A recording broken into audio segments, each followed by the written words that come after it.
We spend so much time focused on the people around us, right? Partners, family, friends. But it recently hit me, the one relationship we're in every single second, the one we can never truly step away from, is the one we often neglect, our relationship with ourselves. Yeah. As Truman Capote put it so well, no matter where you run, you just end up running into yourself. That really lands. And it echoes what some of the greatest thinkers throughout history have pointed out. Socrates' famous call to know thyself. Well, it wasn't just a catchy phrase, was it? No, not at all. It was seen as the very foundation of wisdom. Aristotle and Lao Tzu, in their own ways, also highlighted how crucial this inner exploration is. Exactly. So in this deep dive, that's precisely what we're going to do. We're going to unpack this fascinating thing we call self-discovery. Oh. Our aim is to get to the heart of what makes you, well, you, and maybe even arm you with some practical ideas along the way. Sounds good. And we'll be looking at this from a few different angles, but we've gathered a really diverse set of sources, actually. Yeah, like what? Well, everything from hands-on self-discovery exercises to, centuries-old philosophical ideas about the self. Then there's a more theoretical look at what self-discovery even means, some thoughts on why it can be tricky to truly understand yourself, and even some well-being practices that can support this journey. Wow, okay, so quite a range.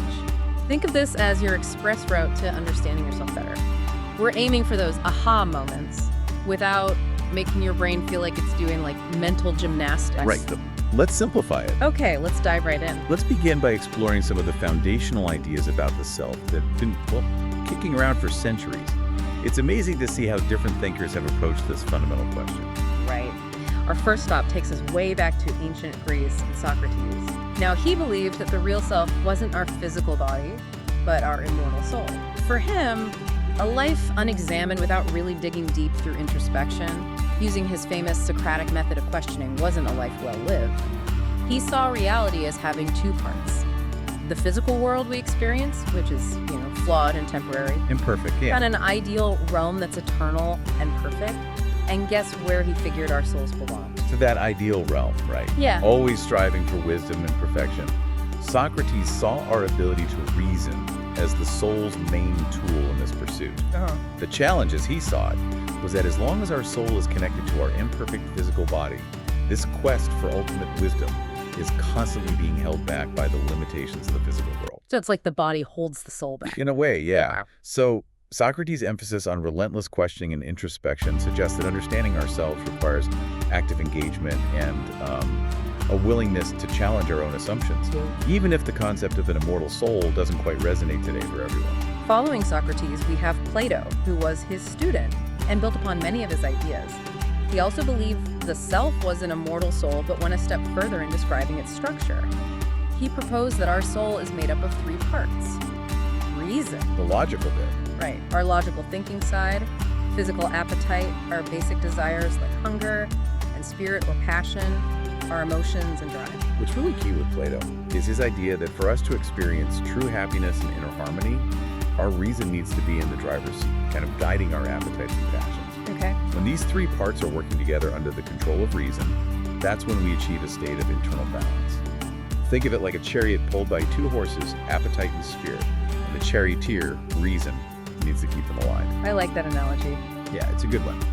And like Socrates, Plato also had his theory of forms, the idea that the soul belongs to that permanent world of perfect ideals, while our physical body is part of the changing world we sense around us. So Plato's idea of a three-part soul, with reason needing to guide our desires, really highlights the ongoing internal balancing act we face in understanding and managing our motivations. Then we have Aristotle, who was Plato's student, but he took a slightly different approach. He saw the soul as the very essence of what makes living things alive, not as something separate that inhabits the body. Right, more integrated. Yeah. For humans, he identified a rational soul, our intellect, our ability to think and reason, in addition to a vegetative soul responsible for growth, and a sentient soul responsible for our senses, desires, and emotions. For Aristotle, the ultimate goal in life was eudaimonia. Eudaimonia. Yeah, it's often translated as flourishing or living well. And he believed this was achieved through living a life of virtuous actions. So while he agreed that humans have this unique capacity for reason, he saw it as deeply connected with our other aspects, all contributing to a fulfilling life lived with purpose. So not just happiness, but deep fulfillment. Exactly. Think of eudaimonia not just as fleeting happiness, but as that deep sense of fulfillment that comes from living a life of purpose and virtue, aligning your actions with your values. Okay, got it. Moving ahead in history, we come to St. Augustine, who brought together Plato's philosophical ideas with Christian teachings. Initially, he saw a clear distinction between an immortal soul that governs the body, although later in his thinking he viewed them as more closely united. He really emphasized the importance of looking inward, of reflection, and he famously said, "I am doubting, therefore I am," seeing the path to understanding ourselves through understanding our relationship with God. Then we arrive at the Enlightenment and thinkers like John Locke. He famously described the mind at birth as a tabula rasa. A blank slate. Exactly, blank slate. For Locke, our sense of self is built entirely from our experiences, what we see, hear, touch, taste, and smell. He believed that our consciousness and our memories are absolutely central to our personal identity, creating a continuous sense of you through our ability to reason and look inward. But then David Hume shows up and kind of shakes things up. He really does. He argued that there isn't really a fixed self at all. Instead, what we experience is just a constant stream of sensations, a bundle of perceptions, impressions, and ideas that are always changing. Right. He suggested that the idea of a stable, unchanging self is really just something our imagination creates because we never actually have a single, constant experience of it. Hume saw the self like a constantly changing river, always different water flowing by. His perspective was quite revolutionary for its time, really questioning the very notion of a stable, enduring self. Yeah. Immanuel Kant, however, offered a different take. He argued that the self, or our consciousness, isn't just passively receiving information. It actively organizes our experiences using fundamental categories of understanding. Okay, so the self is doing something. Yes, he saw the self as this organizing principle that helps us make sense of the world around us. Kant, on the other hand, thought there's an underlying you that's organizing what you see in the river, making sense of the flow, if you like. And the philosophical discussion keeps going. Paul Churchland takes a very materialistic stance, arguing for what's called eliminative materialism. Basically, he says that the self is inseparable from the brain. Simple as that. No brain, no self. Pretty much, yeah. He dismisses the idea of a separate, non-physical mind altogether. Wow, okay. And finally, we have Maurice Merleau-Ponty, who really emphasized the idea that our self is rooted in our physical body. He argued that our self is an embodied subjectivity, meaning our mind and body aren't two separate things. They're unified. Exactly, completely intertwined with how we experience and perceive the world. Consciousness isn't something detached. It's dynamic and connected to our physical being. Okay, that was a whirlwind tour through centuries of thought. It really was. From this idea of an immortal soul to just a collection of fleeting perceptions to the physical brain itself, it seems like there's no single easy answer to what is the self. Nope, definitely not. So bringing it back to our mission, what's the takeaway here for our own self-discovery journey? Well, I think understanding these different viewpoints gives us a much richer way to think about ourselves. Yeah. It highlights the many different facets of what we consider to be us, from our thoughts and memories to our physical sensations and how we relate to the world around us. Right. It also underscores that this process of looking inward has been valued by thinkers for, well, thousands of years. Right. So now that we've got some of those big philosophical ideas simmering in our minds, let's switch gears and talk about some really practical ways we can actually do some self-discovery. We've got a great collection of exercises here. Indeed. One category of exercises really focuses on using our imagination and thinking about our future self. For instance, there's Milton Glazer's 30-minute dreaming exercise. Oh, yeah. Tell me about that. Well, you take a chunk of time, like half an hour, to vividly imagine a typical day in your life 10 years from now. And you go into incredible detail about everything, from what you eat for breakfast to the people you interact with. That sounds intense, but useful. Yeah, these exercises tap into your values and aspirations by allowing you to envision different future scenarios and connect with different stages of your life. The key insight here, I think, is that your future self and past experiences hold valuable clues about what truly matters to you. That sounds like a powerful way to visualize where you want to be. And then there's the exercise of writing a fictional conversation, a script, between your 10-year-old self and your 90-year-old self. I like that. Yeah. What kind of advice or wisdom might your older self have for your younger self? What questions might your younger self ask? These kinds of imaginative dialogues can help us get in touch with different perspectives within ourselves and think about our journey through life. Another approach uses hypothetical scenarios to spark self-reflection. Take the question, if you were a tree, what kind of tree would you be? Okay. You're then encouraged to actually research that type of tree, its characteristics, its native environment. How do those qualities resonate with you? What does that tell you about yourself? I love that. It encourages you to think symbolically about yourself. It's not just a silly question. Not at all. There are also prompts that ask you to really focus on your positive qualities, like consider the traits you love the most about yourself.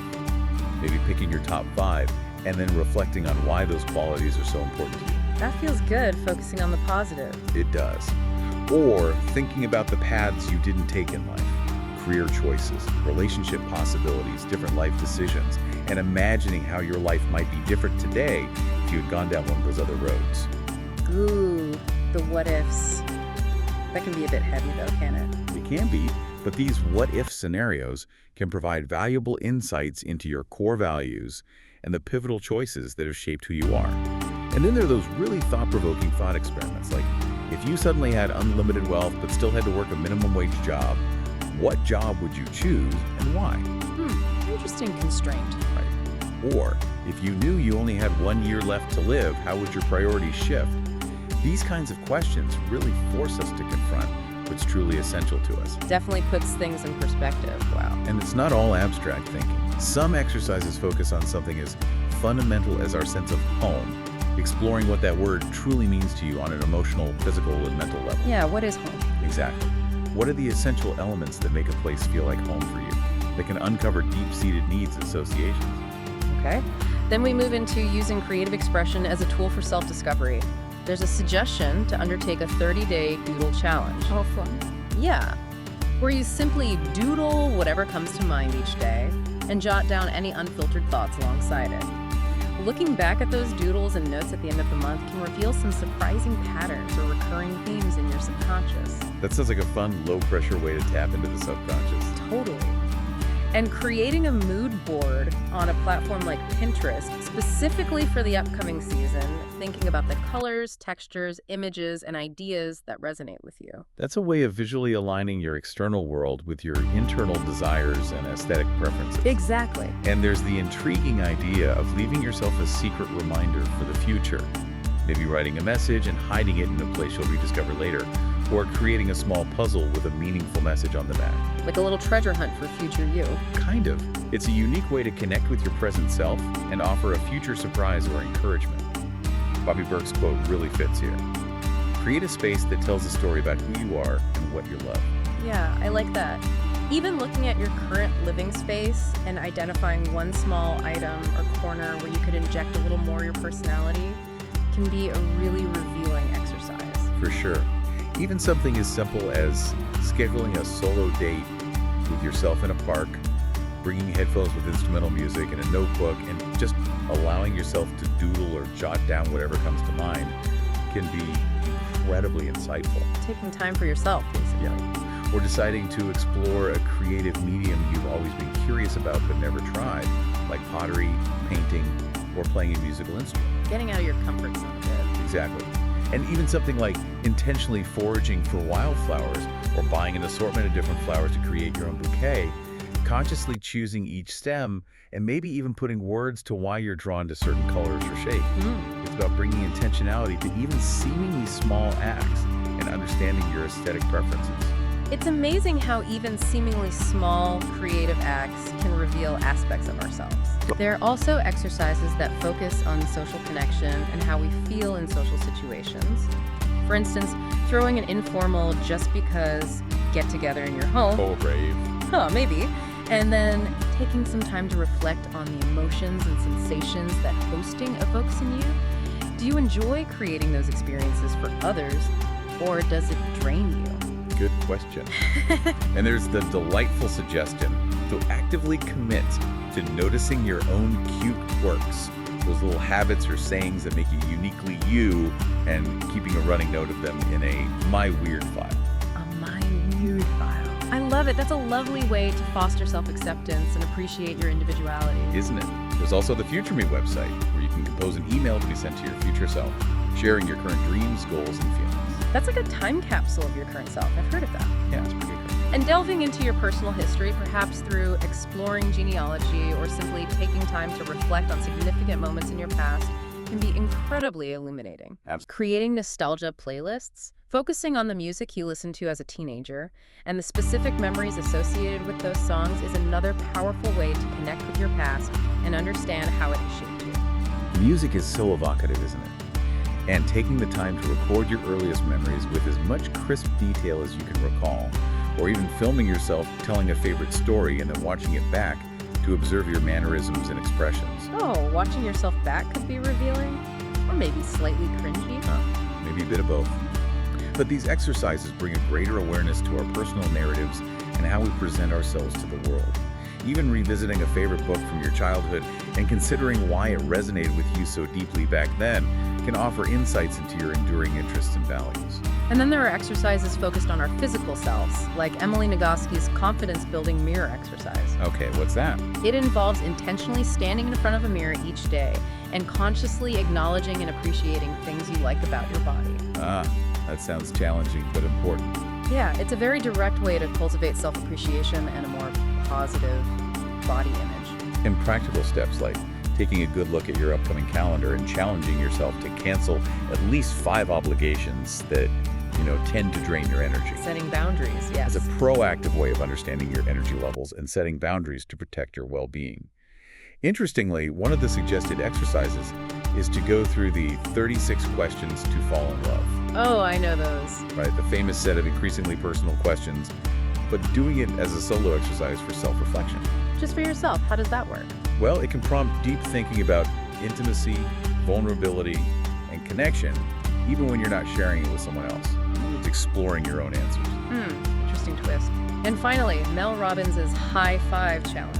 Consciously training yourself to be your own biggest cheerleader through the simple daily habit of giving yourself a high five in the mirror. A high five in the mirror. Yep. That's a powerful way to cultivate a more positive and encouraging inner dialogue. I can see that. Beyond these specific exercises, our sources also touch on the idea of using personality tests as potential tools for gaining self-understanding. Yes, the tests, like Myers-Briggs and... Yeah, things like astrological signs, the Enneagram, including understanding your wings, your human design chart, the Myers-Briggs, your attachment style, the DISC assessment, your chronotype. Even a Japanese visualization test are mentioned. Well, that's a lot of frameworks. It is. And these tests can provide a language and a structure for understanding different aspects of yourself and how you tend to operate in the world. So maybe take them with a pinch of salt. Well, yeah, they're tools, not definitive labels. Yeah. And then there's the exploration of spirituality and inner work through practices like visiting a psychic or palm reader, experiencing a Reiki session, engaging in somatic experiencing therapies. Okay, getting into more alternative stuff now. A bit, yeah. Attending a sound bath meditation, participating in a women's circle, incorporating mindfulness practices like those offered by Headspace or Calm, and engaging in manifestation or journaling practices. It's a really broad spectrum of tools. And they even suggest injecting a bit of humor into the self-discovery process by simply asking a coworker. A coworker? Yeah, someone who knows you in a different context about what they think your funniest saying is or what kind of humor you tend to use. That could be insightful. Or awkward. True. Plus, considering the impact of your physical environment by decluttering your space using the KonMari method and reflecting on why certain items spark joy for you. The Marie Kondo effect. Exactly. And even engaging in acts of service with local charities and paying attention to what kinds of giving back resonate most deeply with you. It becomes clear that self-discovery isn't a single activity, is it? It's a really multifaceted exploration that can involve everything from deep philosophical contemplation to playful creative exercises, and even how we interact with our physical space and our communities. But this journey of getting to know ourselves isn't always a walk in the park, is it? Our sources also delve into why self-discovery can be such a challenging endeavor. That's absolutely right. Several factors can make it difficult to truly own our truth. Our upbringing plays a really significant role, doesn't it? Huge. It lays down the initial blueprint for our beliefs and how we cope with the world. If we grew up in an environment that wasn't entirely healthy or supportive, those early patterns can become deeply ingrained, even if they no longer serve us as adults. And our education, or perhaps the absence of education, in those crucial soft skills, things like critical thinking, emotional intelligence, and self-awareness, can also be a major hurdle. Definitely. We might simply not have been taught the tools and techniques for effectively examining ourselves. Yeah. Our past experiences, particularly negative ones like, say, toxic work environments or difficult life events, can lead to the development of trust issues and negative emotions that can really cloud our self-perception and make it harder to see ourselves clearly. Makes sense. Similarly, the dynamics within our families and the behavioral patterns we learned early on, well, while they might feel familiar and comfortable, might not actually be conducive to our personal growth in other areas of our lives. And we can't overlook the influence of our peers and the social circles we move in, right? Absolutely not. Are we surrounded by people who genuinely support our growth and encourage us to be our authentic selves?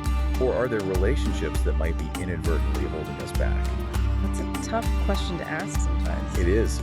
The same can be true within our teams if we're in leadership roles. Mhm. And then there's the constant stream of information and curated images we're exposed to through media, which often presents a very narrow and often unrealistic snapshot of reality. Yeah, the highlight reel. Exactly. Potentially shaping our own beliefs and expectations in ways we're not even consciously aware of. So all these things can act like filters. Yeah, filters or lenses through which we view ourselves and the world. And these lenses might not always be clear or accurate.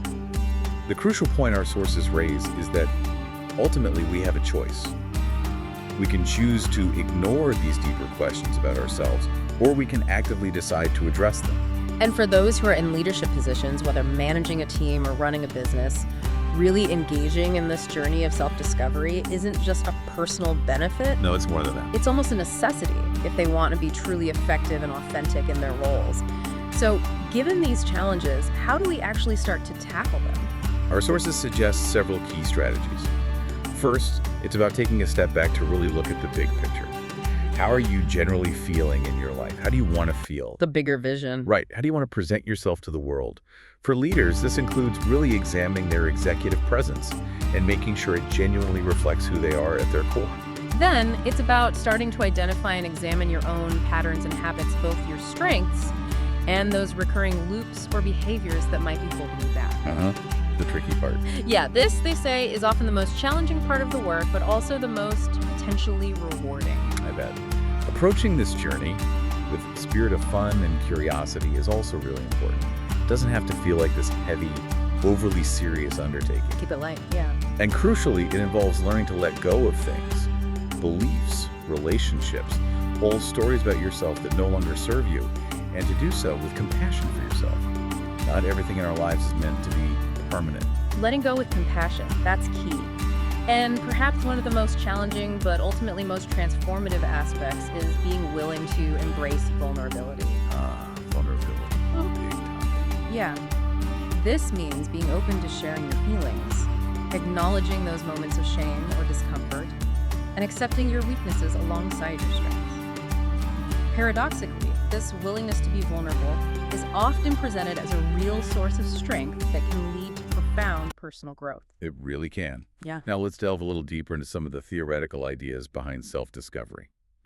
At its core, it's often defined as the process of realizing your true self through gaining self-knowledge. Okay. It's presented as a kind of ongoing psychological journey where we look back at our past actions and memories to try to understand our motivations and perhaps even get clues about our future path. But it's also acknowledged that this is an inherently incomplete process, right? Right. Simply because we can't know for certain what the future holds, especially beyond our lifetime. Exactly.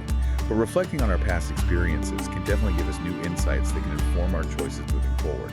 Our sources even reference Shakespeare's tragic heroes. Like Othello. Yeah, who often come to a critical understanding of their own fatal flaws. By looking back at their lives like Othello, realizing the destructive power of his own over-suspicion. There's a powerful analogy used. Life will be a tree without roots if one didn't examine the past. I like that. Roots in the past. Dictionary definitions of self-discovery also reinforce this idea of achieving self-awareness, of looking both backward and forward in our lives, and potentially making adjustments to our course based on those insights. And when we break down the word self itself, it encompasses a wide range of meanings. It really does. Our outward behavior, our inherent traits, our sense of identity, but also concepts like dedication, authority, and our individual consciousness and how we relate to our environment. It's seen as being deeply influenced by our psychological development from the earliest stages of life. And the word discovery isn't just about stumbling upon something entirely new, it's also about uncovering something that was already there but perhaps hidden. Becoming aware of facts and truths that we didn't previously grasp, and actively acquiring knowledge through effort and exploration.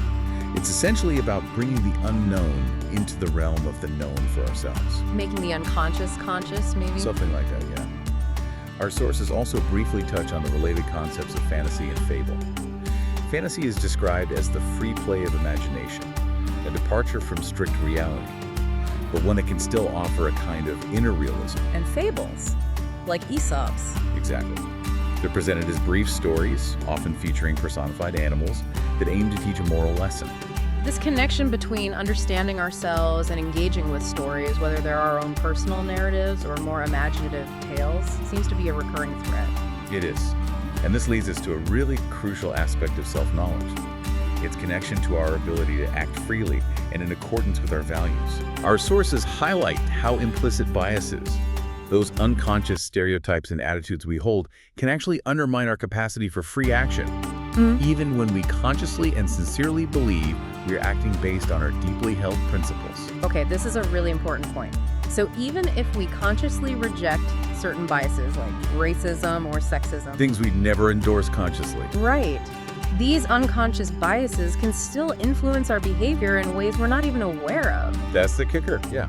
And what's particularly tricky is that these biases might not even trigger a feeling of internal conflict. They can operate beneath the surface. Exactly.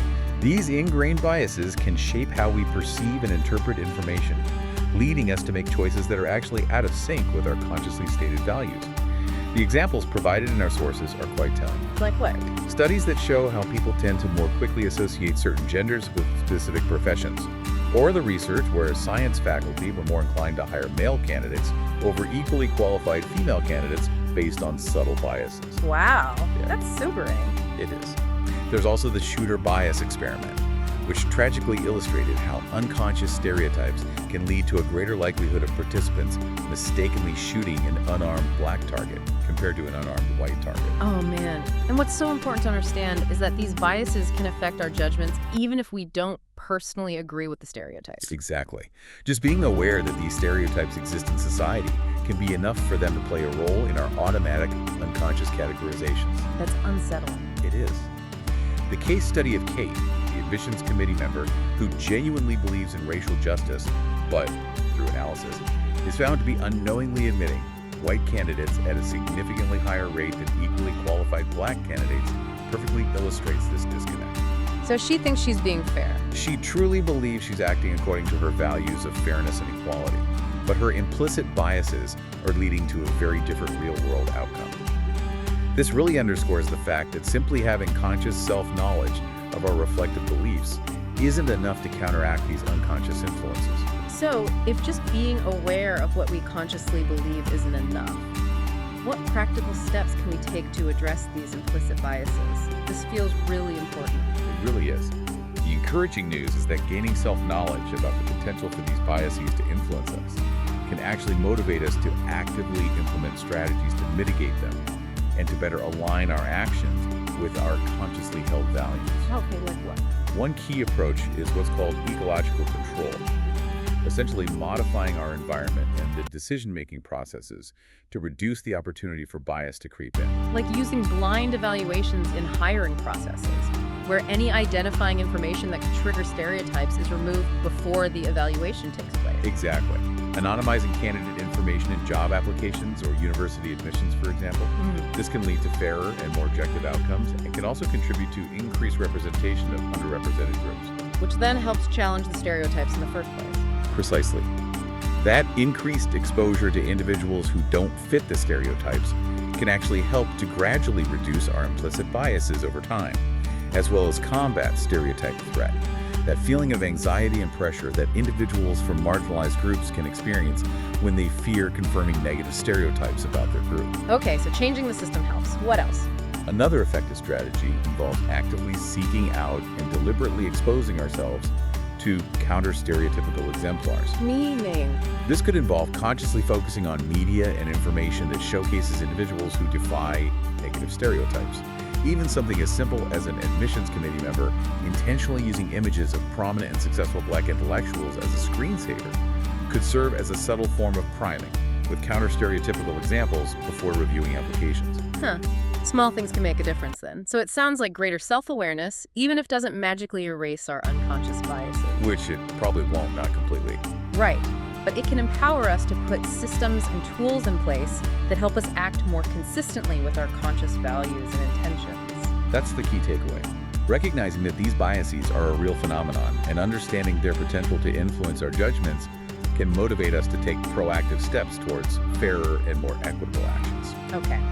Finally, our sources also touch on the importance of incorporating well-being practices as a way to support our journey of self-discovery. Yes, these practices can be incredibly helpful in allowing us to connect with ourselves on a deeper level, to quiet the external noise, and to foster a greater sense of inner peace and self-awareness. Makes sense. You need space for self-discovery. Totally. One example highlighted is Kirtan Kriya Yoga, an ancient meditation practice that involves chanting specific sounds sa, ta, na, ma, while simultaneously performing specific finger movements and engaging in visualization. Sa, ta, na, ma. Okay. Yeah, it's said to activate all our senses, awakening different parts of the brain and helping to rejuvenate our energy. The instructions do sound quite specific, repeating those sounds in a particular order while touching different fingertips to the thumb and visualizing the sound energy flowing through the top of the head.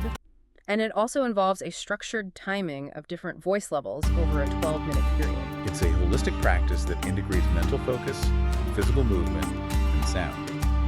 Mindfulness is another crucial practice for self-discovery. We hear a lot about mindfulness. We do, and for good reason. Intentionally focusing your attention on the present moment without judgment, fully engaging all your senses in whatever you're experiencing. Even a very simple exercise of just focusing on the sensation of your breath can be incredibly grounding and bring you into the present. And the example of encountering a